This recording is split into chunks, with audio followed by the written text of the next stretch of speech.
الإمعان في انتهاك قدسية المسجد الأقصى المبارك। সাম্প্রতিক অতীতে ইসরায়েলের বিপক্ষে এত কঠিন ভাষায় সৌদি আরবকে কেউ কখনো কথা বলতে শুনেছে কি? উত্তর হবে না। কিন্তু সেই অসম্ভব কাজটি করলেন সৌদি আরবের যুবরাজ মোহাম্মদ বিন সালমান। ইরানের পাশে দাঁড়িয়ে দখলদার ইসরায়েল ও এর সবচেয়ে বড় সমর্থক যুক্তরাষ্ট্রের প্রতি চূড়ান্ত বার্তা পাঠিয়েছে মুসলিম দুনিয়ার অভিভাবক রাষ্ট্রের সবচেয়ে ক্ষমতাধর ব্যক্তিটি।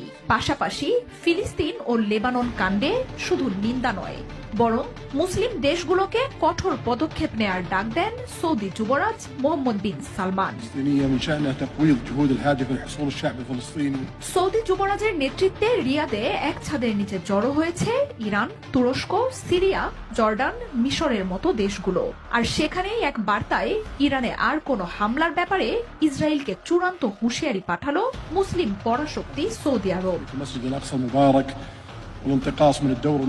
মুসলিম পরাশক্তিগুলোর ঐক্য কতটা শক্তিশালী হতে পারে ইসরায়েল ও তার মিত্রদের, সেই আঁচি দিচ্ছেন সৌদি যুবরাজ।